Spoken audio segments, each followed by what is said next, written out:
Good morning. Welcome to the Heritage Foundation and our Douglas and Sarah Allison Auditorium. We, of course, welcome those who are joining us on our heritage.org website on all of these occasions. For those in-house, we would ask that last courtesy to see that your mobile devices have been silenced or turned off. And for those watching online, you're welcome to send questions or comments at any time, simply emailing speaker@heritage.org. Leading our discussion today is Paul Rosensweig, who is a visiting fellow at the Heritage Foundation. He is a former Deputy Assistant Secretary for Policy at the U.S. Department of Homeland Security. He is also the founder of Red Branch Consulting, a Homeland Security consulting company, as well as a senior advisor to the Chertoff Group. He serves as a professional lecturer in law at George Washington University, and he is an advisor to and former member of the American Bar Association's Standing Committee on Law and National Security, as well as a contributing editor to the Lawfare blog. Please join me in welcoming Paul Rosensweig. Paul? Thank you very much, John. It's great to be here. It is an honor to be asked to host today's event. I want to welcome you to the Heritage Allison Auditorium for our discussion today about immigration. Immigration has had a storied history in American life, beginning, of course, back with the founding and continuing to this day. It has, in many instances and times, been a contentious subject. If we think about immigration, we could probably identify three basic themes that have animated the debate. Some look at immigration and see it through the prism of commerce. They see borders as controls on the free flow of goods and labor, and they see immigration issues as ways of resolving what, if any, should be the appropriate way of managing the flow of labor across borders.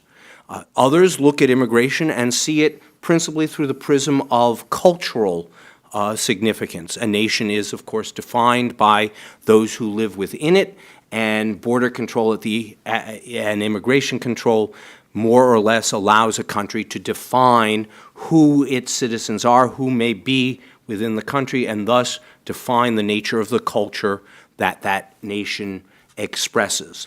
The third prism is one of security, national security and personal security. They see borders as defining a defensible space and immigration as a way of enforcing that defense to the betterment of the national common weal. It is, I think, fair to characterize the debate between these prisms of immigration as an ongoing one. Certainly since the last substantive immigration reform in Congress in the 1980s, we as Americans have been engaged in a vigorous debate as to which of these conceptions of immigration takes prominence. The Obama administration is rightly, I think, characterized as having leaned heavily on questions of commerce and culture, advancing them over issues of national security. And the Trump administration is, I think, also rightly seen as reversing some of those trends and putting a greater emphasis today on national security issues as they relate to immigration and border security. The structure of our discussion today is going to be very simple. We're going to begin with a short panel discussion with two of my colleagues from Heritage, and follow that with a keynote address from Tom Holman, who I will introduce at a later moment. For now, let me introduce my two colleagues. David and Sarah, to the far end, is a policy analyst here in the Heritage Foundation Allison Center for Foreign and National Security Policy. He specializes in homeland security issues, including cyber and immigration policy, and the protection of critical infrastructure. David joined Heritage in 2012. He holds a BA in Government and Economics from the College of William & Mary and a Master's in Public Policy from George Mason. Sitting closer to me is Hans von Spakovsky, who is an authority on a wide range of issues, including civil rights, civil justice, the First Amendment, immigration, and the rule of law. He's a senior legal fellow in the Heritage Foundation Edwin Meese III Center for Legal and Judicial Studies. He is the co-author with John Fund of the book Who's Counting? How Fraudsters and Bureaucrats Put Your Vote at Risk, and Obama's Enforcer, Eric Holder's Justice Department. Before joining Heritage in 2008, Hans served 2 years as a member of the Federal Election Commission, the authority charged with enforcing campaign finance laws for congressional and presidential elections. Let's begin with you, David, with some introductory remarks. Thanks, Paul. Today I just want to focus a little bit on some of the problems, some of the issues around immigration enforcement, especially from the perspective of DHS, and also provide some solutions along the way. And then I know Hans will be able to talk a little bit more about what's going on from the DOJ side of things and what's going on with state and localities around the country. DHS has many responsibilities on the border and regarding immigration, but two notable ones I want to point out today and spend my time on. First is border security and interior enforcement. I'll start with border security because it just seems most appropriate to start from the outside and work our way in.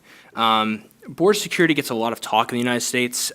Border barriers, walls, the number of Border Patrol agents, cameras, technology, et cetera. These are the types of things that we've often heard during campaigns and we hear now. And it makes sense that we should talk about these things. It makes sense that the control of one's borders is really the start to good enforcement. After all, if you don't know who's entering the country, it only makes subsequent enforcement efforts that much more difficult. Currently, the United States has around 654 miles of fencing on the southern border. That might be going up, of which around 354 are pedestrian fencing and 300 miles are vehicle fencing. Only about 37 miles have a second layer of fencing, so 2 layers of fencing in the same place. In terms of staffing, at the end of 2016, FY 2016, the Border Patrol agents patrol had around just under 20,000 agents. And so while there are many important arguments regarding more agents, additional barriers, or other things, I think it's critical, especially at this event talking about immigration enforcement, to step back and see how border security investments are part of a larger enforcement system. Fencing, barriers, walls, these may dissuade some illegal immigrants from crossing into the United States, but in many cases, border security alone is not enough of a deterrent. That is, many illegal immigrants are going to cross the border illegally if they think that once they get past the border, they are going to be allowed to stay. In many areas of the border that are mountainous or desert regions, or where there's many miles to the nearest town, a border barrier, a border wall, is just a sort of several-minute short delay in what otherwise is going to be a several-hour or day-long trek to get to a city or a town. And so the best way to stop this illegal immigration happening in these areas is to intercept these folks at the border using technology. Technology is essential to finding these people and then directing Border Patrol agents to pick them up in those areas. Where border barriers and other walls and fencing are most essential are in those areas near towns and cities. In these areas, illegal immigrants can cross the border and quickly disappear or melt into the regular hustle and bustle of people, houses, and businesses. In these urban and suburban areas, those extra few minutes that are gained that it takes an illegal immigrant to cross the border because of the barrier is an essential period of time needed for the Border Patrol to detect the illegal border crossing and get agents there to be able to respond and stop them. Thus, the best border security is built around technology and border barriers that are tailored to the regional needs, and that looks different in different places on the border. This is the approach that has been endorsed by former Secretary of Homeland Security John Kelly, who has testified that his recommendations would be that, quote, a wall makes sense here, fencing, high-tech fencing makes sense over there, technology makes sense over there. A needs-driven, cost-effective approach to border security is the right path forward. But I want to move beyond border security. This is mostly an immigration enforcement event, and we have, and the reason why I want to move beyond just border security is because I actually view the most important part of this enforcement puzzle as the interior enforcement being done by ICE, and that's actually, I'm very excited to have the ICE director here because I really do view this as the key question. When an immigrant is picked up by the Border Patrol, what happens? When they get past the Border Patrol or they overstay a legal visa, what happens? I would argue that these questions are some of the most important questions that we need to answer in this debate. If an individual believes that once they get past the border, they are unlikely to be deported, then fences and the Border Patrol are just small obstacles into what is otherwise a safe interior of the United States for them. Even worse, if an illegal immigrant believes they can just turn themselves in at the border and get sent into the U.S. interior, well, then they will definitely view a trip to the United States as having a high likelihood of success. All the investments we will have done in border security and in the Border Patrol then ultimately are just sadly facilitating the movement of those illegal immigrants into the interior of the United States, if we continue the policy also known as catch and release. And so border security must be backed up by other parts of the immigration system. ICE, Immigration and Customs Enforcement, and USCIS, United States Citizenship and Immigration Services, as well as parts of the Departments of Justice. Truly powerful border security will include more space, funding, and authority for these agencies so that illegal immigrants can have their cases adjudicated quickly in an expedited manner where possible. This ensures that most illegal immigrants are not being released into the interior, but being removed as quickly as possible so as to not overwhelm the immigration courts. For immigrants that do make it into the interior, though, either by crossing the border or by overstaying a legal visa, interior enforcement is necessary to back up these efforts at the border. It is not enough to make it difficult to enter the United States. It also must be difficult for an illegal immigrant to remain and work in the United States unlawfully. When found, illegal immigrants should be subject to removal through all the tools that we have at our disposal and perhaps more that we should give to ICE. This includes increasing the use of expedited removal, which I know that the Trump administration has already started to do, expanding the 287G program, which trains and deputizes state and local law enforcement to help enforce our federal immigration laws, and properly improving and increasing workplace enforcement. Unfortunately, the Obama administration did the opposite. Enforcement was significantly weakened, I would argue, under the Obama administration, which through various executive actions reduced the number of individuals being deported. In fiscal year 2016, DHS removed or returned 450,000 individuals. In FY 2008, about 1.2 million enforcement actions occurred. So 2016 is the lowest levels of removals and returns since 1971. And as I've mentioned, the policy of the Obama administration was largely to catch, when some people were caught at the border, was to allow them to be released into the interior. The result is that we have average wait times in our immigration courts that have tripled under the Obama administration. I think it's upwards of 2 years now for a court date in the immigration court system. And together with the unlawful and unconstitutional deferred action programs known as DACA and DAPA that rewarded and encouraged more illegal immigration, the Obama administration failed to ensure that proper enforcement was occurring and failed to deter more illegal immigration. Thankfully, the Trump administration has begun to reverse many of these policies, and it is critical that it continue to move forward in this area so as to deter additional illegal immigration and reduce the number of illegal immigrants currently in the United States. I'm looking forward to hearing the director's remarks on this and to see what the administration will be doing moving forward. And I'll just close with this and say that there's also an important discussion here that's to be had regarding the importance of the legal immigration system and how it can be structured to help deter illegal immigration and incentivize legal immigration. But that's beyond the scope of my time here today, and so I just wanted to throw that out there as something else that could be a whole nother event, but that's also an important piece of this puzzle. Thank you. Thanks, David. Hans?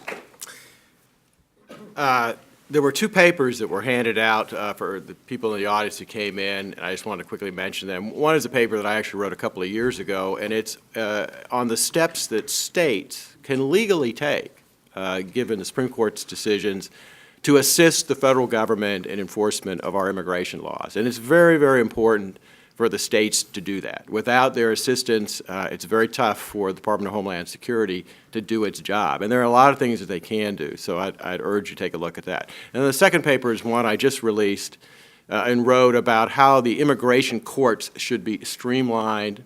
I don't think a lot of people realize that illegal aliens have very extensive due process rights, everything from the ability to be represented by counsel to most of the same rights that all of us enjoy as citizens when we're in the courts, but there are a lot of things that could be done to streamline the court system.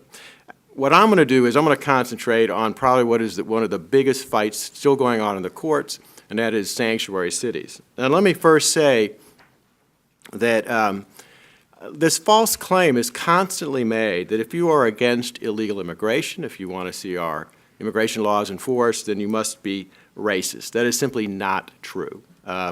No nation can exist if it doesn't control its borders. And we are the most generous country in the world when it comes to legal immigration.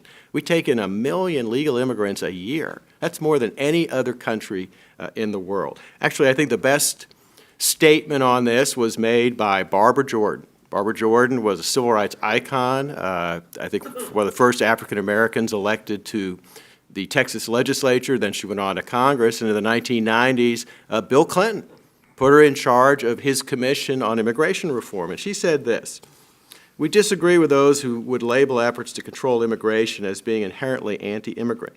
It is both a right and a responsibility for a democratic society to manage immigration so it serves the national interest. Unless this country does a better job in curbing illegal immigration, we risk irreparably undermining our commitment to legal immigration." Now, the biggest fight that's going on in the courts and otherwise is on sanctuary cities, because the Trump administration has, I think very correctly, through Attorney General Jeff Sessions, said that they are going to not allow cities and counties that have sanctuary policies in place that obstruct enforcement of federal immigration laws to apply for and receive discretionary grants from the Department of Justice. Now, what are sanctuary policies? In essence, the sanctuary policies that cities and counties like San Francisco and Chicago have put in do two things. One, they forbid their local law enforcement from exchanging any information with the federal government on the immigration status of individuals they arrest for committing local crimes. And second, they refuse to honor federal detainer warrants. Federal detainer warrants are issued by the Department of Homeland Security when they learn that local law enforcement has arrested a criminal illegal alien and asks them to hold them for 48 hours so that the feds can come and pick them up. Now, forbidding local law enforcement from exchanging information with the feds is illegal under federal law. There's a federal provision in immigration law that basically says that no local entity can forbid its officials from exchanging citizenship information. So when the city of Chicago tells its law enforcement, you can't notify DHS when you have arrested an illegal alien for a local crime such as rape, sexual assault, burglary, that is against federal law. And we know that that is legal because when that law was first passed, the city of New York, under its former mayor, Rudy Giuliani, sued and said that the feds couldn't do this. This law was unconstitutional because it commandeered local resources. In a case that went all the way to the Second Circuit, U.S. Court of Appeals in 1999, the Second Circuit threw out the city of New York's case. And they said that this law doesn't commandeer local resources because it does. The federal government isn't telling cities that you have to call the feds. They're just saying you can't tell your local sheriff that he's forbidden from calling the feds if he wants to notify them or to get information about someone they've arrested. Now, look, we're having a legal discussion here and we're having a public policy discussion, but I got to tell you on a personal note that I get really annoyed and frankly tired of local officials and the sanctimonious attitude they take as if they are on the moral high ground with their sanctuary policies. Because I got to tell you, what they are doing is creating sanctuaries for criminals. They are saying that if an illegal alien commits a local crime, let's say robbery or assault, and they are sentenced to 6 months in the local jail, at the end of that time, they would rather that that criminal be released back into the local community where they can victimize more individuals. That's better than calling up the Department of Homeland Security so that DHS can come pick them up and remove them from the country. And are Americans victimized by this? Yes, they are. In 2005, the Government Accountability Office did a study and released a report. And what they did is they looked at the criminal histories of 55,322 illegal aliens who were in federal, state, and local prisons. These were individuals who entered the country illegally and were in the country illegally when they committed their crimes. These 55,000 illegal aliens were arrested almost 460,000 times.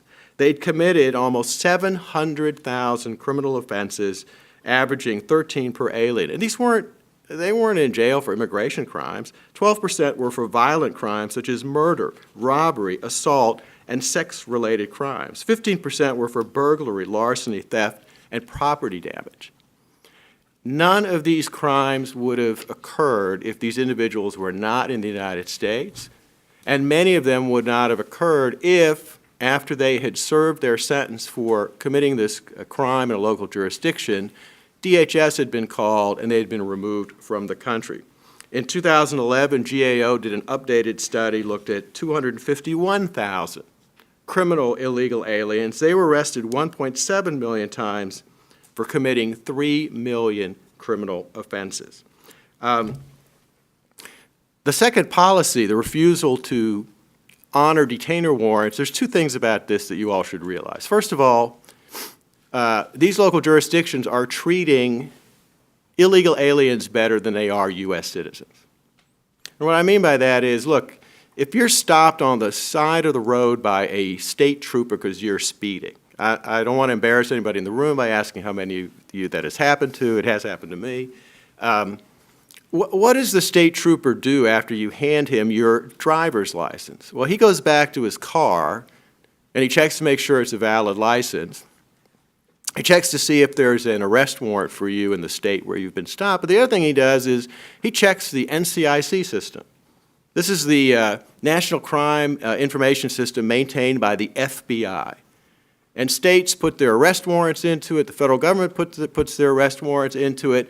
And if I'm stopped in the state of Virginia for speeding and there's an arrest warrant for me out in California, I'm not just going to get a speeding ticket. I'm going to be detained so that California officials can come and make arrangements to pick me up. Same thing if there's a federal warrant on me. And yet sanctuary cities are saying that if there's a federal detainer warrant on me because I'm an illegal alien, they're not going to honor that.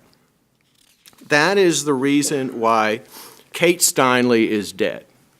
That I'm sure you all have heard her name. She's the young woman who was murdered by an illegal alien in San Francisco just a couple of years ago. She is dead directly because of the city of San Francisco's sanctuary policy. The illegal alien who killed her was in jail. He was a 7-time prior felon. A detainer warrant was filed with the city of San Francisco by DHS asking that they be notified before he be released. The city of San Francisco decided not to press drug charges against him. They also decided not to honor the detainer warrant. Therefore, they released him and he was killed. What's so tragic about this is that that's not the first time that's happened in San Francisco. In 2008, another family, the Bologna family, had their father and 2 teenage sons killed, shot, by an MS-13 gang member who had been arrested and convicted twice previously, once for a gang-related assault and the attempted robbery of a pregnant woman. And in both instances, San Francisco, because of their sanctuary policy, refused to notify DHS, so he wasn't picked up. And so he was in the streets of San Francisco able to kill 3 members of this family directly because of the sanctuary policy of the city of San Francisco. If they had informed DHS, this would not have happened. Let me end very quickly with one other story, which tells the results of when locals and states refuse to assist the federal government and try to obstruct enforcement of federal immigration laws. Another alien named Zion Jara was in the U.S. illegally because he had entered as a tourist. Then he became a student without changing his immigration status, and then they overstayed his tourist visa. He was detainable and deportable from almost the first moment he was in the U.S. At 12:09 on a Saturday morning, he was stopped by a Maryland state trooper for driving 90 miles an hour. The trooper neither asked him any questions about his immigration status, nor did he check with the federal government's Law Enforcement Support Center. The Law Enforcement Support Center is maintained by DHS. It's open 24 hours a day, 7 days a week, so that law enforcement officials can call DHS and check the immigration status of individuals they detain and arrest. If the state trooper had contacted this center, they would have been informed him that he was illegally in the U.S. and he could have been detained, picked up by DHS, and removed from the country. Instead, because Maryland doesn't participate in this, the trooper gave him a $270 speeding ticket and let him go. That ticket was found in the glove compartment of his car at Newark Airport 2 days later after he flew United Airlines Flight 93 into the ground in Pennsylvania. But that is a direct result of that state's refusal to assist the federal government. I will end with this. Critics of pro-enforcement policy say it's anti-immigrant, but that couldn't be further from the truth. Favoring the rule of law isn't mean-spirited or racist. It's the very foundation of what the U.S. Is founded on, and it's the core of why Americans welcome immigrants. I will end with this statement, again, from Barbara Jordan. This sums up what our immigration policy should be. Credibility in immigration policy can be summed up in one sentence. Those who should get in, get in. Those who should be kept out are kept out. And those who should not be here will be required to leave. Thanks. Thanks, Hans. I'm going to ask a couple of questions before, well, if there's time, we might take a couple questions for the panel from the audience, but maybe we'll see how that goes. So let me start with you, David. Sure. Your discussion was rather critical of the Obama administration. Is there anything that the Obama administration did right? Are there things that they did that are worthy of praise that ought to be continued? Yes, although it's a bit of a complicated one, but yes. One of the things that the Obama administration did was they started removing more people who were caught at the border, but this is a bit of a numbers game. It's a little bit of a shell game. Traditionally in the United States, when people were caught at the border, they were returned to their home country. Colloquially, most Americans would think of a return and a removal as the same thing. The person is being deported from the United States. But in the parlance of DHS, those are two different things, a return and a removal. Traditionally, immigrants caught at the border, most of them were returned. While arrests occurring in the interior of the United States, that resulted in removals, more or less. And that's not a hard and fast rule, but that's a rule of thumb. What President Obama started doing is he started removing more people who are caught at the border. Now, this is a good thing because people who are removed, if they re-enter the United States, there's a penalty attached to it. And so, thus, if you remove someone, there's probably disincentivizing them from coming back illegally. And the Obama administration held it up as saying, we're deporting lots of people, look at us, we're really good on enforcement. What was actually happening, though, is that they stopped removing people from the interior, and all those people who used to be returned were now being removed at the border, which is why the net sum of people being deported from the United States fell, but the total number of people being removed increased. But it was all sort of a shell game about where that was occurring and who that was applying to. So it was a good thing to remove more people who were caught at the border, but because of the legal because of the legal consequences. But it's a bit of a shell game in terms of there's lots of other areas that were harmed at the same time. Okay, fair enough. So Hans, I'm going to give you a magic wand that you may wave, and you may get Congress to pass and the President to sign any single change in immigration law that you wish. What is it? I would actually do two things. Oh, no, Can I do gave it? you one wand, No, but go okay. ahead. I'll things. give you two wands. Okay. Well, the first is I would make the E-Verify system mandatory. The biggest way to get large numbers of the illegal alien population that's in the United States to self-deport is to dry up their ability to work. And one of the ways to do that is to make E-Verify mandatory. That's what Arizona did on a state basis, and the Supreme Court upheld their ability to do it. But the second thing I would do is...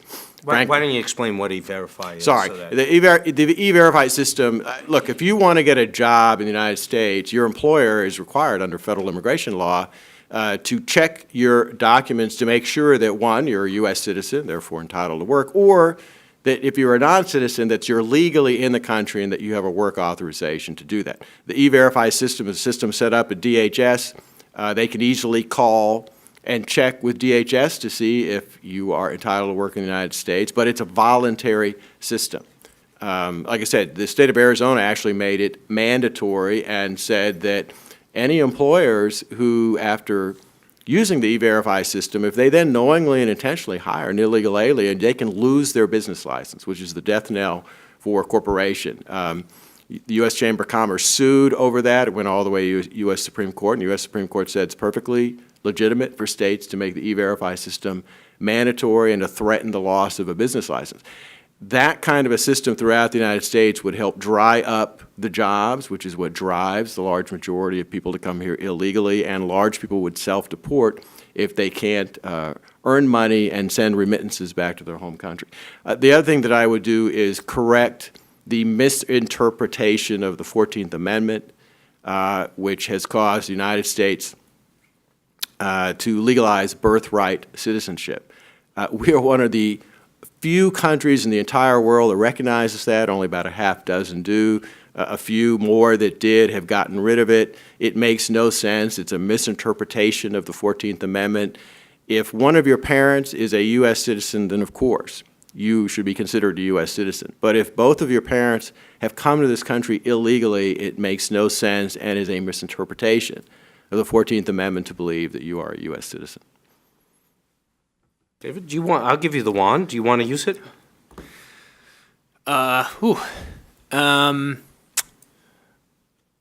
If I were to use the wand, I would probably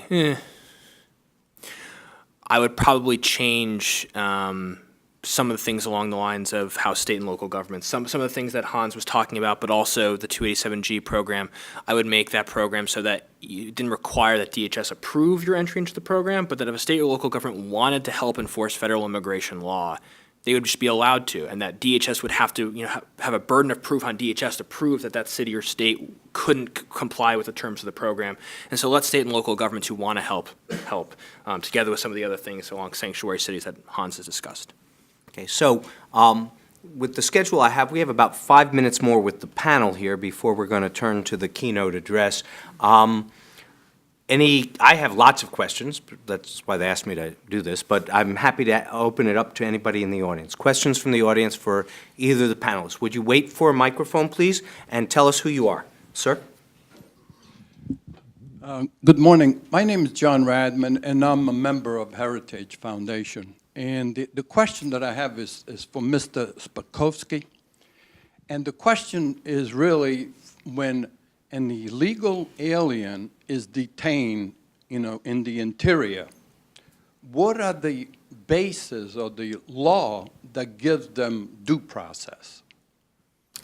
That's actually a very good question. And what the courts have said is that when the United States is going through the removal process to try to take someone out who's been detained, due process is the amount of due process they get is only what Congress decides to give them.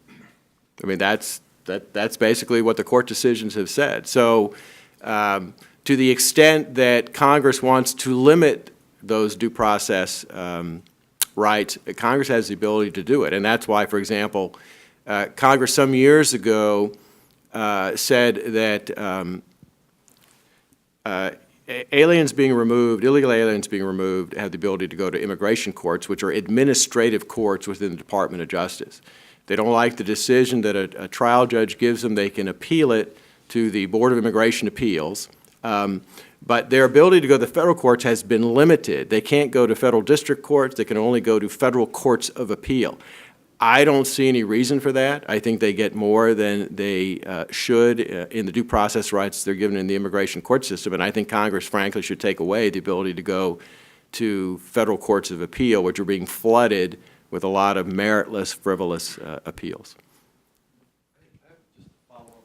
Hang on a sec, just so everybody can hear you. Go ahead. Yeah, the follow-up question is, how many other countries provide that due process that United States provides?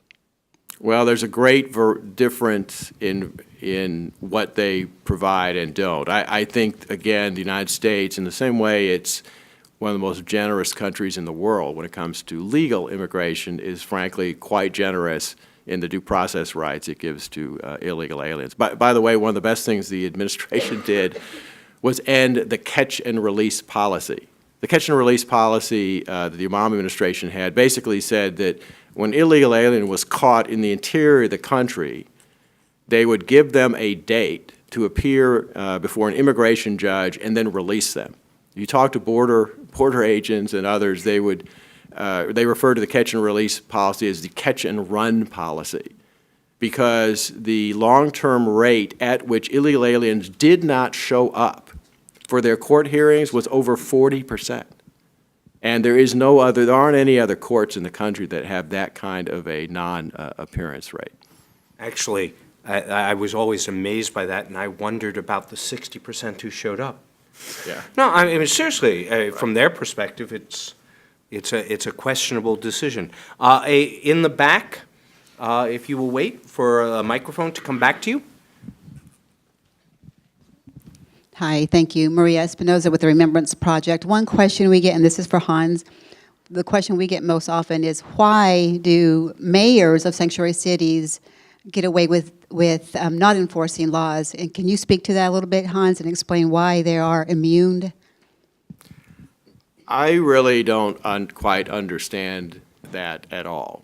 And I think part of it is the way they try to fool the residents of their cities. You know, they try to paint sanctuary policies as something that protects all of their residents, and they say a lot of things that frankly aren't true. Because really, these sanctuary policies, as I've pointed out, they really just protect criminal illegal aliens from being removed, from the federal government being notified about them. And I think there's a lot of fooling of the public going on in this situation. So we'll take one more question down here in the front before we go to our changeover of the panel. Sir? Jack Martin, just a short comment and then a question. The short comment is with regard to giving the Obama administration the credit for the removals of the Mexicans. That program basically was started by the Bush administration, and Obama administration just gets the credit for continuing it. The question is, with regard to the issue of detainers and whether or not they have any legal standing, a judge in Oregon ruled that you couldn't hold people without having a court order to do so, and therefore it was illegal to be holding people under detainer requests. And the Obama administration agreed with the position that detainers were voluntary rather than legal. Would you agree with that? No, I think that's a misinterpretation of the law. If the federal government has the ability to hold an illegal alien, I really don't see how it's suddenly illegal for a state or local government to hold an illegal alien at the request of the federal government. But the second part of this is, look, what DHS is asking, particularly, for example, and this has been made clear in the case going on in Chicago, where Chicago has sued, is that, look, they're asking that the federal government be notified 48 hours before the locals are going to release somebody. If an illegal alien is in jail for, let's say, burglary, and they're serving a 6-month sentence, how in the world is it a problem if the federal government says, look, 48 hours before you're going to release this alien, this criminal alien, for serving a 6-month sentence, so please notify us 48 hours before you would normally release him. How in the world can that be a problem? I mean, that just defies common sense that somehow that is a problem, and the city doesn't want to do that. Well, with that, please join me in thanking our two panelists, David Insera and Hans von Spakovsky. We'll take a 30-second break as they exit stage left.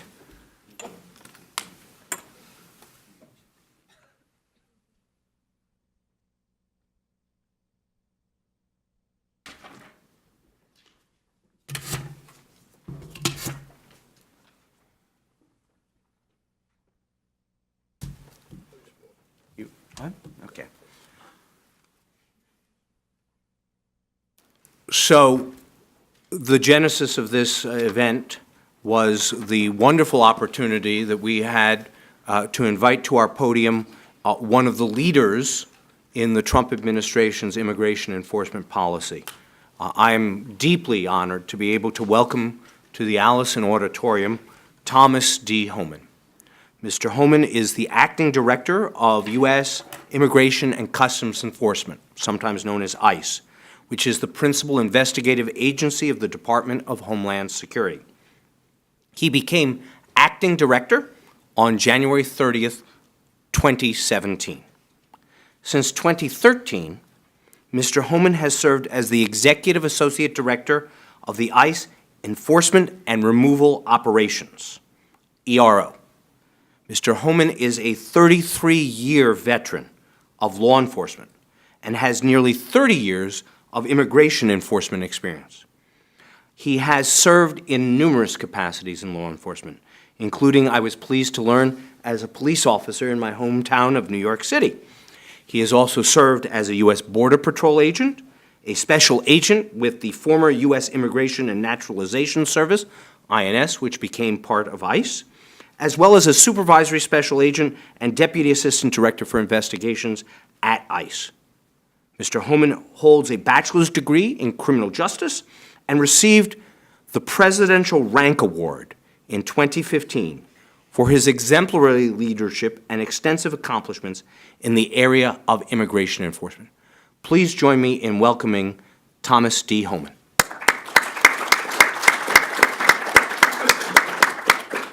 Thanks very much. I appreciate the invite. People ask me why I do things like this because I want to get out here and send a message out to the public that what they're reading in the media is not accurate. So I spend a lot of time trying to set the record straight on what ICE does, and just as importantly, what we don't do. As the moderator spoke, I started in Border Patrol in 1984. So I worked the front line in Border Patrol for several years, then became a special agent. I investigated organizations that smuggled aliens in this country for 20 years. In the last 8 years, I was in charge of enforcement removal operations, which arrest aliens in the interior, the detention, and the removal. So I have worked the entire immigration life cycle. I'm not the smartest guy ever sitting in this chair. I'm the first cop to sit in this chair. I've done the job on the front line, and now I'm the acting director. I'm certainly proud to do that. I actually retired January 27th, for about 3 hours. And on the way out of the ceremony, I got a call from General Kelly asking me that the president would like me to stay around the agency. And when the president asks you to serve, there's only one answer. So I'm back serving my country the best I can. So trying to send the message. Let me tell you what I read this morning. As soon as I came in the office, every morning I read the press clips. These are just a few of the press clips I read this morning. Migrant justice sues feds for information, claiming harassment. Man without a country deported by Trump administration. Top Trump official ordered ICE to portray immigrants as criminals. Rep. Smith and J. Paul are back in Seattle to talk about ending private immigration prisons. U.S. hauls in 100 Cambodians to be deported. In New Hampshire, Indonesian Christians caught in Trump immigration crackdown. ACLU, 18-year-old U.S. resident deported by heartless and ruthless Trump administration. Feds to certify passcode deputies and deal that will boost deportations. Family claims deception after ICE detains Denver father of 4.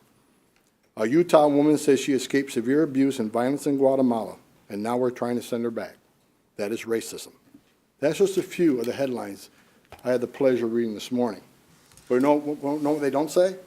They don't say every one of these people being removed had their due process in this country. They got an order from a federal judge issued from a bench, and ICE's job is to execute that order. If anybody in this room ignored a judge's order, what would happen to you? But they want to vilify the men and women for doing their job and executing a judge's order issued from a bench. Shame on these folks. For people to say that we're racist, white supremacists, people should be ashamed to ever wear the uniform for enforcing the laws of this country. That's why I get emotional when I start talking, because the 20,000 men and women that work for ICE are American patriots. By the very fact they read this every day, they still strap a gun to their hip, leave the safety and welfare and security of their families and their homes to defend this country and support public safety, defend public safety, and get vilified for doing it. but they keep coming back day after day. I appreciate the invite to be here today. So, you know, every time I do anything, my staff gives me about 6 pages of things they want me to say, and I'll start this way, but I can guarantee you I'll get off on my tangents, which I think is meaningful, because I really do. I'm really passionate about what we do. I'm really passionate about getting the truth out to people on what ICE does. The Heritage Foundation has been a friend and advocate for the work we do, and on behalf of the 20,000 men and women who work for ICE, I want to thank you for this opportunity to be here and talk to you all today. I want to talk about ICE's enforcement priorities, what we do and what we don't do. My statements on the Hill have been talked about a lot. How dare Acting Director Holman say that aliens should be afraid? They should be looking over their shoulders.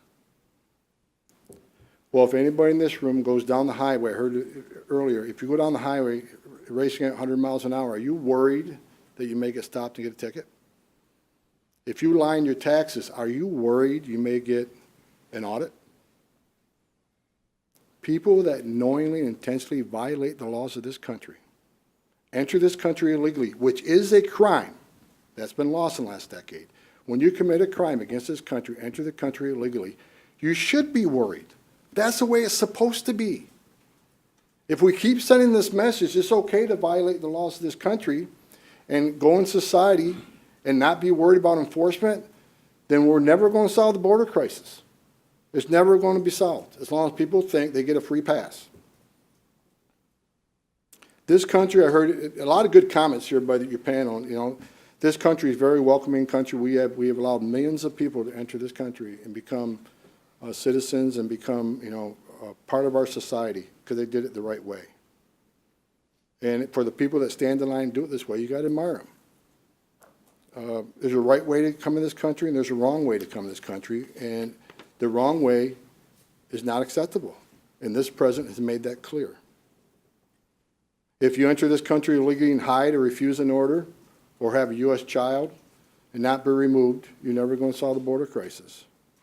There is not another law enforcement agency in this country where people ask them not to enforce the laws. No one asks FBI, DEA, ATF, name it. Name a federal or state or local law enforcement agency where politicians say, don't enforce that law, don't take that law seriously. We enacted that law, and you're sworn to enforce that law, but ignore it. Not another agency is asked to do what ICE has been asked to do. This president made it clear. You know, he signed a series of executive orders, and it was a lot of paper, and a lot of words, and a lot of sentences. But he could have wrote in one. He could have did executive orders in one sentence. ICE will now enforce the laws enacted by Congress and on the books. We're not doing anything. We didn't create any new laws to enforce. This president has said, I'm taking handcuffs off taking them off the law enforcement officers. You can now enforce the laws on the books. That's what he's done. This country spends billions of dollars a year on border security, detention, immigration courts, attorneys, the appeals court, circuit courts. And at the end, if a judge issues a final order, they need to be executed. Because if they're not, there's absolutely no integrity in this entire system. Might as well just open the border up. What's the sense? If we're required to give someone due process, that great taxpayer expense, you give them due process, and a federal judge makes a decision, that decision needs to be held up. It needs to be executed by the men and women of ICE. So there's no integrity in the entire system. Why would anybody follow the rules and laws of this country if at the end you don't like the decision? Okay, well, forget about it. I get asked all the time, why do you arrest somebody who's been there for 10 years, 15 years with 2 U.S. citizen kids? Why? Because if we don't, and we continue to send the message, enter this country illegally, go hide in the shadows, have a U.S. citizen child, or actually go to immigration court, get an order, and ignore it. But if you have a U.S. citizen child by birth in this country, you're off the hook. The law means nothing to you. You are exempt from federal law. If that's the message we want to send, you're never going to solve the border crisis. If people think they can come to this country legally and have a U.S. citizen kid and that gets them off the hook, now they're immune from enforcement, you're never going to fix the border crisis. I've been doing this a long time, and we got to stop sending that message. You know, last week, the administration laid out a set of reforms. You probably read it in the media. Those that like it, those that don't. But one thing is very inaccurate in the media is that the White House developed these priorities and policies, certain people, that have a white supremacist agenda. These policies were written by career law enforcement officers. They weren't written by the White House. They asked us, they asked CIS, they asked CBP, and they asked ICE. Give us what you think you need to enforce the law in a meaningful way. We've already made great progress on the border this year under this president. His policies, whether you like this president or not, whether you like his policies or not, you can't argue with the results of what's going on the border right now. Historic lows. Why? Because we're enforcing the rule of law, and we're sending a strong message, nobody's off the table. You'll get your due process. We'll give you that. But once the decision's been made, it will be enforced. So I want to make it clear, the priorities and the policies sent to the Hill last week were created and written by career law enforcement officers, including myself. They asked my ideas and my staff, and we put together our wish list of priorities and policies. CBP did the same, CIS did the same. These priorities reflect the input of law enforcement professionals throughout the three organizations. And these reforms build upon the President's executive orders that laid the groundwork for serious immigration enforcement.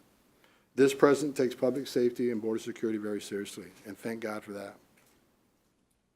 The policies that we sent up were clear and concise, and from a law enforcement perspective, make sense. This President, this administration has finally allowed the ICE officers to do what they're supposed to do, enforce the laws. The fact of the matter is entering the country is illegally, and there's no consequence for sneaking past the border, overstaying a visa, skipping immigration court, or even committing additional crimes while in this country illegally. If we don't address them, then there's absolutely no integrity in the system. We'll never fix it. I've been around since 1984. I was actually here during 1986, Erica, the last amnesty. And it was supposed to be the last time we did it. Did it work? No. Because as long as people think they can get into this country illegally and violate the laws of this country, and they can be immune from the law, we won't fix it. This president is fixing it. The numbers are historic low. We got to continue down this path. We're on the right path now. We need some more things to happen, which I'm going to talk about. But we made significant progress this year under this president. Both the executive orders and recent priorities announced by the White House include much-needed measures to hold sanctuary cities accountable. Earlier this month, California's governor, you might have read, I responded to this quite heavily in the media, signed legislation making California a sanctuary state for illegal aliens, including those who have committed additional crimes. It's called SB 54. That bill nearly eliminates all cooperation and communication from our law enforcement partners. It voids the delegated authority of the 287G program that Orange County Sheriffs had with us. It prohibits local law enforcement from contracting with federal government to house detainees. And it refuses the law enforcement agency to contact us before they release a criminal to the street. Sanctuary policies like these are shielding criminal aliens from enforcement by refusing to honor our detainers or allow ICE access to interview aliens in the jails. I'll give you an example. Just 2 months ago in Sonoma County, California, a guy by the name of Neri Estrada Margos was arrested for felony domestic battery, triggering an alert to ICE because he's previously been deported to Guatemala. ICE filed a detainer, but Sonoma County Sheriff's Department released him on bail before ICE could respond. 2 weeks later, he murdered that girlfriend. Had we been given enough time to take custody of him, most likely he'd be in Guatemala. Every criminal alien gets released by Sanctuary City that reoffends has committed a crime that is preventable. I'll say it again. Sanctuary cities are releasing public safety threats back into the public. That doesn't make sense to me. Even the immigrant communities don't want criminals in their communities. If you're a child predator, if you've got 10 DUIs, do you want that person in the community? Immigrant communities feel the same way. They don't want these criminals back in their communities. And the irony of these type of policies, sanctuary policies, they actually serve to stroke more fear in the immigrant community. And let me explain. I got a letter from like 12, 14 congressmen about my reprehensible statements in response to the California sanctuary law. Because what I said was that I have no choice but arrest people in neighborhoods and at work sites. Let me explain my statement, which I explained to them 100 times. I explained to the people that created this sanctuary policy before they actually made it a law. When I go to a jail, my officers go to a jail, they're going to arrest a public safety threat. That's why they're in jail. These people, number one, they're in the country illegally, which means they already committed one crime against this country by entering illegally, and yet they committed another crime against a citizen of this country. Now they're sitting in the county jail. This is a person illegally in the United States in violation of federal law that's currently in a county jail, which they're probably not a choir boy. They're in a county jail. And there's county jails that will not allow my officers in those jails. And this law don't allow us to, don't honor our detainers, don't allow us to process an individual. Which means what? Which means when he gets released from the jail, back into the community, my job is to locate him and arrest him. It's a public safety issue. Now, it does a couple things. Arresting somebody in the privacy and security of a county jail is safer for my officers because they're in a county jail. We know they don't have weapons or behind the wire. It's safer for the alien to be arrested in a county jail because there's not going to be all this emotion when we have to arrest them in the street. It's safer for the community because a public safety threat isn't running around the community. That makes sense. Arrest a criminal inside of a county jail. Safe, secure. But when sanctuary cities release them, my officers have to knock on the door. And anybody in law enforcement will tell you that's the most dangerous part of law enforcement is knocking on the door of a criminal on his turf where he has access to who knows what. So when I made this statement, by passing this law and not allowing us unfettered access to your jails, what you have done is forced my hand. Now I have to go to their homes, which is not only a public safety issue and an officer safety issue. It puts we got to knock on the door, which does a couple things. In the jail, I'm going to arrest the bad guy, the criminal. When I go to the home and find that bad guy, he's probably going to have other people with him who may have immigration issues. Well, the new executive orders say no one's off the table. My job is to take them in custody too. So those politicians that chose to make a political statement over that of public safety, that want to tell their community, sanctuary cities protects the community from ICE. Wrong. Because now you just put all these people who weren't on my radar on my radar. Because when we go to a home or a place of business, we're going to find others. That is a misconception, an intentional misconception, mismessaging by these politicians that sanctuary cities protect the communities. They don't. Because I'm going to do my job. There is no sanctuary from federal law enforcement. They can call themselves sanctuary cities all they want. My officer is going to do the job. So if you think about, if that's really the message, to protect the immigrant community, why would they want, let's put it this way, more officers in jails means less officers in the communities. That's just simple math. But that's something you won't read in the media. So for me to make a statement that you're forcing my hand to do more operations in neighborhoods and worksite, you can call it anything you want. That's just fact. And you have forced my hand to do that. So are you stoking fear in the immigrant community? Are politicians in the media stoking fear in the immigrant community saying ICE conducts raids, sweeps, we arrest people at churches, hospitals, and schools? When we don't? We don't conduct raids. We don't conduct sweeps. We conduct targeted enforcement operations to find men and women at ICE who are professionals. When they go to arrest somebody, they know exactly who they're going to arrest. They know exactly where they're going to find them based on a lot of investigative work and intelligence work. We just don't randomly go in the neighborhood and start looking for people different than us. For people that say that, you know, that they're racist and white supremacists, we removed people to over 140 countries last year. Many Latino and many not. We're enforcing the laws. So when the story's out, ICE conducts raids, ICE does a neighborhood sweep. No, we conduct target enforcement operations. We know exactly. We don't go through neighborhoods. We don't set up roadblocks. We don't arrest people at churches, hospitals, or schools. Do we arrest people near a school? Absolutely. We probably one press release a while ago that we arrested somebody dropping his daughter off at school. We arrested someone dropping his daughter off at school, several blocks from the school, after he dropped his daughter off, after the officers verified there was a mother there to receive the child at the end of the day.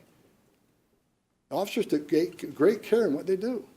And when you got a sanctuary city policy, you can't arrest somebody in jail. Then you got these groups like ACLU and others that want to tell people, don't open your doors to ICE, don't cooperate, don't answer the questions. So if we can't arrest them in the jail, we can't arrest them at their homes because they won't open the doors and cooperate with us because they've been trained not to. What option does that leave us? It means we got to wait till they leave. And when you're in New York City, Los Angeles, Chicago, chances are when you pull that car over, you're within a block or two of a school or a church or a hospital. The fact is we have a sensitive location policy. We don't arrest people at hospitals, schools, or churches without prior approval from headquarters, my office. And it has to be a significant issue, a significant public safety issue, a national security issue to do that. That's the facts. But you won't read that. It's a continued vilification of what we do because people don't agree with what we do. People have a right to their opinion. You want open borders, that's your right to your opinion, but don't vilify the men and women of ICE who are strictly following their oath, the oath that they took to enforce the laws of this great nation. This is the greatest country on the face of the earth. You can't want to be a part of this country and not respect its laws. You can't have it both ways.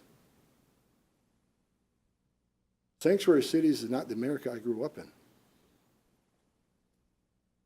For politicians and jurisdictions and states and cities and localities to choose to intentionally shield those who are in the country illegally and yet commit another crime, and they're sitting in a taxpayer-funded jail, to not give access to a federal law enforcement officer who's charged with enforcing those laws, to me is un-American. Not in the America I grew up in. We all should be on the same side to protect public safety. Because no matter how they want to spin it in their op-eds, releasing public safety threats in their community does not make sense, and it increases public safety threat. Sanctuary cities also entice more illegal entry. Sanctuary cities are alien smugglers' best friend. If I'm a criminal organization, I smuggle people in this country, what a sales pitch. Hey, I'll get you to Chicago or Los Angeles, and you can even get arrested. And they're not going to work with ICE. Great place to be. You don't think alien smuggling organizations are using that as an enticement? So sanctuary cities are a danger to public safety. They're a violation of federal law. They entice more illegal behavior. More deaths will occur because of this. People are dying entering this country. I've had a long story career, and people say, why are you so heartless and rude, and you want to arrest all these people? Look, if you've seen what Tom Holman's seen in 33 years, you would understand my emotion when we talk about this issue. I was a Border Patrol agent and found dead aliens on the trail that were abandoned by the smugglers. These smugglers don't care. They're up to make a buck. They don't care about the safety and well-being of these people, most vulnerable people. I was here in headquarters on detail when the Victoria incident, 19 dead aliens in the back of a tractor trailer. I was actually in Dallas giving a speech to the IACP when I got a phone call to get on a plane and go immediately to Victoria, Texas to lead the investigation, 19 dead aliens in the back of a tractor trailer. I immediately got on a plane and went down there. The crime scene was kept secure until I got there. I actually walked into the back of that tractor trailer and was surrounded by 19 dead aliens laying around me that suffocated in the back of the tractor trailer. One, a 5-year-old boy. That haunts me to this day, because I had a 5-year-old boy at the time. What do you think that 5-year-old child went through the last 30 minutes of his life? What do you think the father who was holding that child went through the last 30 minutes of his life knowing he put his child in that position and couldn't change it? And they're suffocating to death in the back of this black, hot tractor trailer. The alien smuggling organization didn't care about them. What do you think they went through? When I was sent to Phoenix, Arizona and run Operation Ice Storm, we rescued hostages all the time. Women were raped, children were molested. I remember we did one investigation. We rescued a hostage, and we got into the house, and he was in a closet, totally wrapped up in duct tape, entire face and everything. He had a hole poked in here in a straw so he could breathe for days. So when people say that I'm cold and I'm heartless, you haven't seen what I've seen. We got to stop. We got to end this stuff. This president is taking it seriously. Call us anything you want. I got thick skin, I can take it. But we're not going to be bullied in not enforcing this law. It is working. What this president has done is working. The numbers don't lie. Does the system need to be fixed? Absolutely. That's Congress's job. That's the legislative branch. But it's working. We got to stick with it. And what we sent at the Hill last week, the policies we're asking for to continue doing what we're doing are something we think we need to fix this entire system. People say they want to, when you talk about sanctuary cities, not only does it entice people to hire these criminal organizations, puts people at risk, and they will continue dying entering this country. You're bankrolling the criminal organizations that smuggle these people. Let me explain something to you.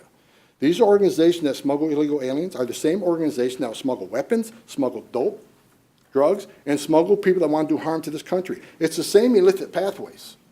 People control, the drug cartels in Mexico, they control their pathways and their areas. You're not going to do any illegal activity in that area or pass through that area unless you're going to pay a tax. They control all of that. So by these sanctuary cities putting people more at danger and making this dangerous journey, enticing people to make that journey, putting the public safety at risk because you're releasing public safety threats to the community, you're also bankrolling criminal organizations that want to do harm to this country.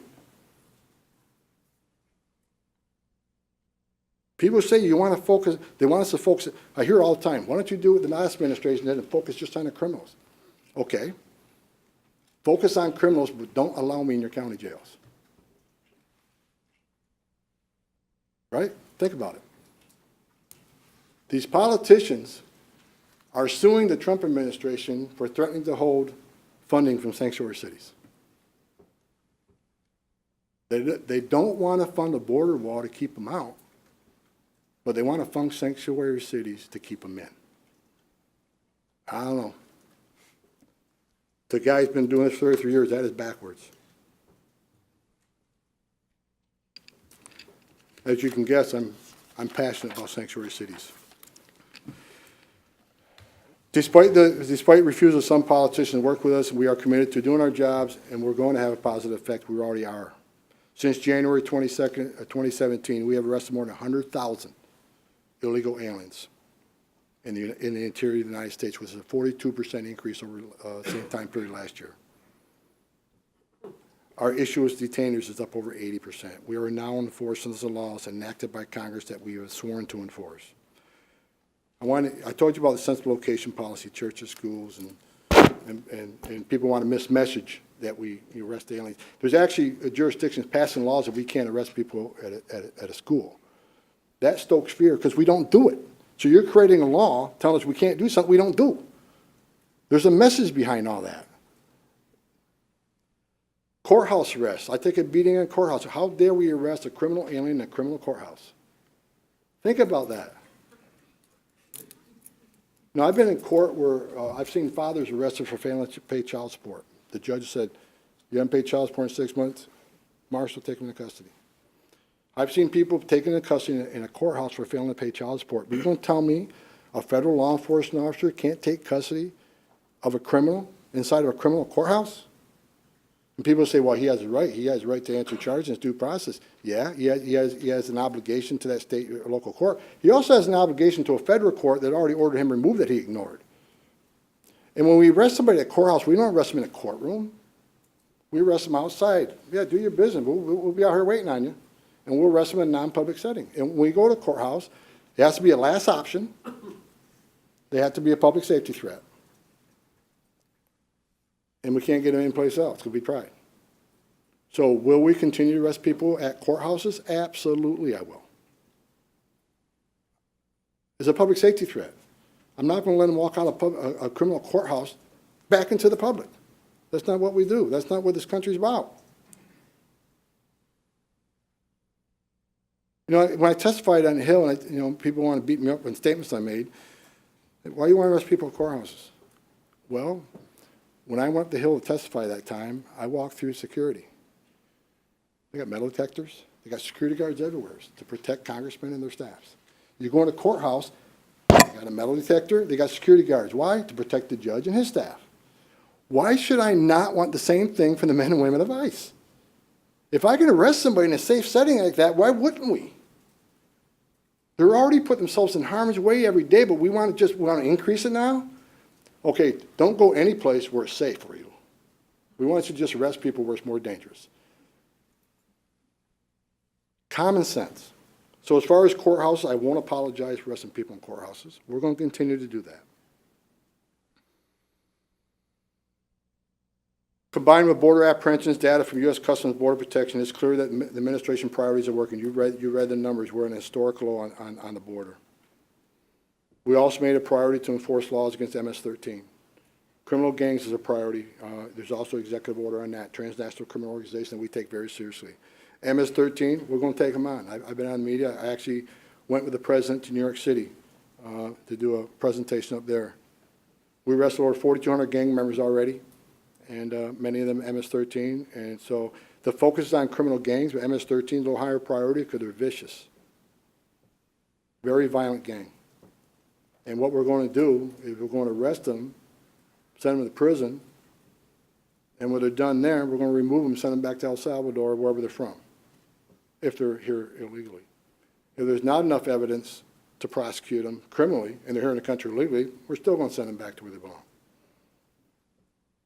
It's the right thing to do for the safety of this nation. And we're not looking just to arrest them and remove them. We want to dismantle the entire organization. We have offices in over 40 countries across the globe. We have an office in San Salvador. We work very closely with El Salvadorian law enforcement officials. We actually arrested over 53 MS-13 gang members there last month. We're going to dismantle this organization. We're going to start at the command and control structure in El Salvador and dismantle the entire organization. So we're not just talking about arresting them. We're talking about doing away with MS-13. You know, we work closely. In all my comments, I want to make something clear. The street officers, the law enforcement officers on the front line of cities and states, they want to work with us. Believe me. I've talked to many, many, many of them. These are politicians making these decisions. The California Sheriff's Association, they came out against the latest sanctuary law in California. If you think about sanctuary, I'll get back on sanctuary because it just irritates me. Chicago, Illinois, highest crime rate in the history of that city. More gun deaths in the history of that city. It's a plague, right? Are they doing everything they can to protect the citizens of that city? No. Because ICE officers aren't allowed in Cook County Jail. They don't share any information with us. They don't honor detainers. So for whatever that percentage is of criminals that are in the country illegally that enter Cook County Jail, they're going to get released right back in the community to go reoffend. Anybody can Google recidivism rates. 50% of those released criminals will commit another crime within the first year, over half of them. 3/4 of them will reoffend within 5 years. So the city of Chicago has chosen politics over public safety. Out of their war they declared on immigration enforcement, they're willing to release criminals back into the community rather than to work with the Department of Homeland Security. I don't know, I've been doing this a long time, to be at a place where a sworn law enforcement officer cannot walk into a county jail to talk to somebody that's in the United States illegally and committed yet another crime in a taxpayer-funded facility does not make sense to me.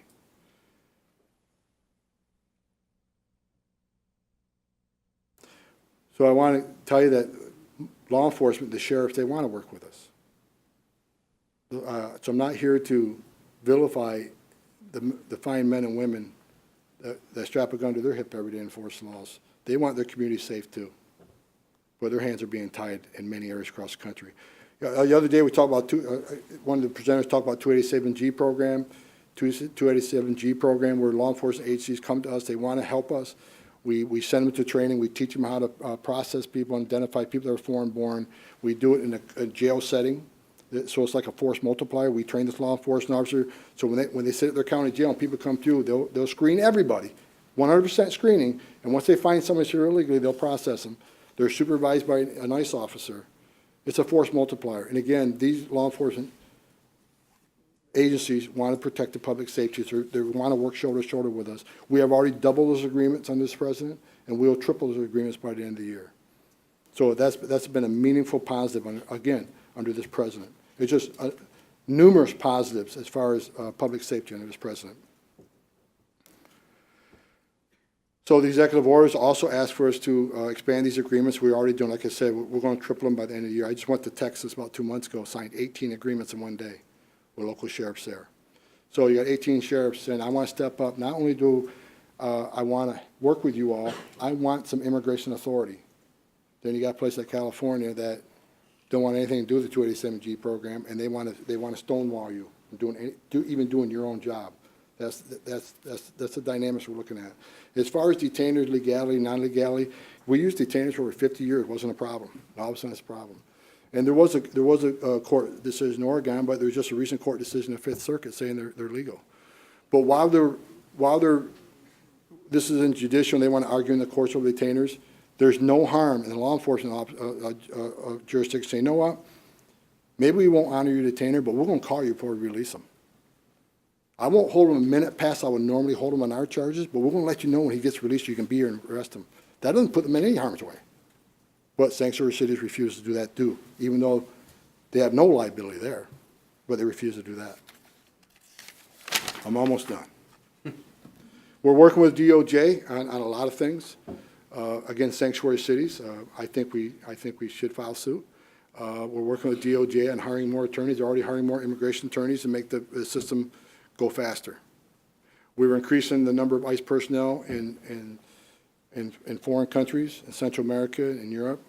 We want to push the borders back. Then Secretary Kelly used to say, I'd rather play the away game than home game. I'm all for it. Let's stop these people, stop these criminal organizations to do what they do where they start. So if we can stop an organization in San Salvador, if we can stop them in Mexico before they get to our shores, because once they get to our shores, they cross the border and they claim fear, credible fear or asylum, they're here for a long time while we go through that whole process. And if you look at the numbers on Central America's claiming fear in the last couple of years, it's skyrocketed. That's why immigration courts are over 600,000 case backlog. And what's a shame is that once the cases are heard, most of them won't get it. We're taking advantage of a system with a low threshold. And the backdrop of that is there are people in this world that really need our sanctuary, that are really in fear of political asylum. And they get caught up in this whole process because people are clogging up the system with frivolous claims. So, and that's part of the policy we sent up on the Hill also. We need to look at the whole political asylum spectrum and have meaningful thresholds so people can't take advantage of it. Another thing this president has done, we used to have over 26 recalcitrant countries. These are countries who refuse to take back their people. And we have a Supreme Court ruling that we can only detain for 6 months. So if they don't give us a travel document in 6 months, they got to be released to reoffend. These are some serious criminals. Went to 26, we're down to 11 or 12 now. And we just sent notices to these countries saying, you better change your ways or we're going to look at visa sanctions. This president has taken this on headstrong and we're making progress. So we have less recalcitrant countries and we're actually doing visa sanctions against countries that don't cooperate with us. These people are their nationals, it's their citizens. They have a responsibility to take them back. They're not supposed to be here. They've been ordered removed and we need to remove them. And this president takes that seriously. We also asked for changes in certain court decisions in the Ninth Circuit. Surprising. You know, consequence to deterrence is meaningful for illegal. Illegal activity will decrease if there's a consequence to deterrence to that activity. We all learned that as kids, and I truly believe that. When we had the surge of families in FY14 coming across the border, once we built family detention, numbers doubled. Then we had a court decision, you can only hold them for 20 days. Numbers went back up. I mean, that's the cost of doing business. Come to ICE facility, we'll feed you, clothe you, give you a vaccination, stay in custody 3 days, go out, never show up in court. What will stop it? Then I did an Operation Border Guardian, Border Resolve. We went and targeted those families that had the final order removals. Again, they're families, I get it. I don't have to feel good about it, but they got a final order from the judge. We got to execute those orders. When we did that, took a beating in the media, but guess what? The numbers went down again. So when there's consequence to deterrence of illegal activity, the numbers go down, which we're currently doing. I guess my overall message today is, under this president, we are enforcing the laws the way they're meant to be enforced, enforcing laws enacted by Congress, and it's had a significant impact on crossings on the border. The family units and the children are still higher than we want them to be. That's because we got court rulings that kind of tie our hands, but we're looking to address those. The TVPRA, Trafficking Victims Protection Act, had a good intent, but that's even being abused now by people that want to come and claim, you know, the UACs, and they're escaping violence. One of the things we're doing, if you're a parent or a sponsor that pays a criminal organization, put your child in custody of a criminal organization and smuggle them up to Central America and Mexico, only to be released by you, and you can hide in the shadows, continue hiding in the shadows, because a lot of these parents and sponsors are illegal aliens. We're going to put them in immigration proceedings. We actually just finished an operation. We're going to continue. First phase of it, we just finished. We're going to prosecute them, first of all, for being involved in anti-smuggling activities. And second of all, if they have an immigration issue themselves, we're going to put them in immigration court and take them out of the shadows. To me, if this 8 or 9-year-old is truly escaping fear and persecution in his homeland, that parent should be standing shoulder to shoulder with him in immigration court, plead their case. I call that parenting.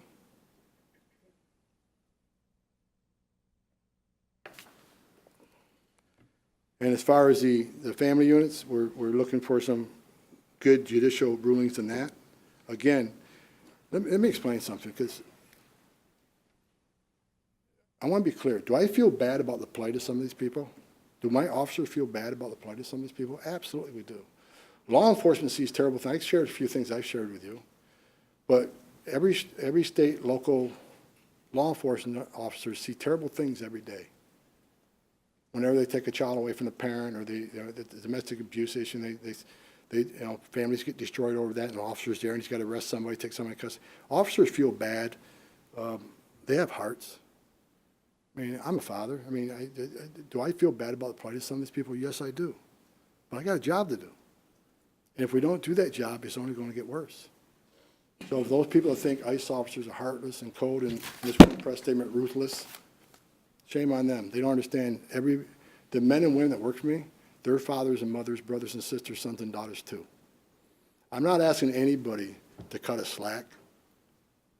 What I'm asking for is a little recognition for the men and women of ICE that have a difficult job and put their own safety at risk every day for this fine nation. With that, I'm going to end. Thank you.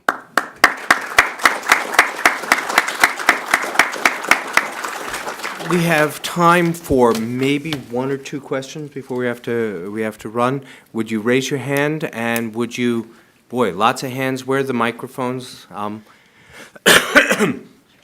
Oh, I don't know. Right here in the front. If you would tell us who you are, please. Sure. I'm Charlotte Cuthbertson from the Epoch Times.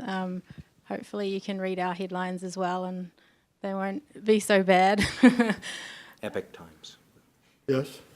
So I wanted to ask you about the unaccompanied minors and the family units. The numbers have obviously come up. You addressed it a little bit with the anti-trafficking, but until a congressional change takes place, is there anything that you can do? Because I know that especially the unaccompanied minor program is looked at as a recruiting pipeline for MS-13 in particular. So can you talk about that a little bit? What we're going to do, they'll get their due process, family units, UACs, but when we get final orders, we're going to execute those orders. And so we have a surge operation that we just finished, one, where we arrested like 600, but we're going to continue that. Regardless of your family or USC, once you've had your due process and a federal judge order removed, we're going to take those orders seriously and take those people in custody and remove them. That's what we have to do. Because once people in Central America say, okay, well, there's no free pass in the U.S., if we lose our case in front of an immigration judge, we're coming home. Hopefully they won't sell their ranch. They sell everything they own to pay this organization, criminal organization, money to get here, only to be sent back home. So there's a lot of messaging going on in Central. We got enforcement here that we're stepping up to send a message. There's no free pass. You're going home. We got messaging in Central America on just that. And then Secretary Kelly had a seminar in Miami. He invited officials from the Central American countries. It's called Security and Prosperity, trying to let those big businesses invest in the Central American countries, promote opportunities down there. So we're hitting it from both sides, both from our enforcement side and trying to help those countries take care of their own people. So that's what we're doing. And again, when there's a consequence to deterrence, when we actually put a plane full of families on a plane, return them, is meaningful. So people may think about, before they put themselves in harm's way and spend their life savings given to a criminal organization, let's not make that trip. Got time for one final question in the back, with the salmon shirt. I think it's red, but Please tell us who you are. Mark Krikorian, Center for Immigration Studies. The one thing you didn't talk about, Mr. Holman, was worksite enforcement. And I know there's bureaucratic issues within ICE about that sort of thing, and there was that great announcement about the Asplund tree company getting this huge fine, but are we going to see a resumption of routine worksite enforcement? I'm glad you mentioned that, because I must have missed it. I got like 8 pages of stuff here. Yes, the panel is right. Unless you remove the magnets, as long as they think they can come here and have a U.S. citizen kid and not get removed, they're going to keep coming. As long as they come here and get a job, they're going to try to come. So we are stepping up worksite enforcement.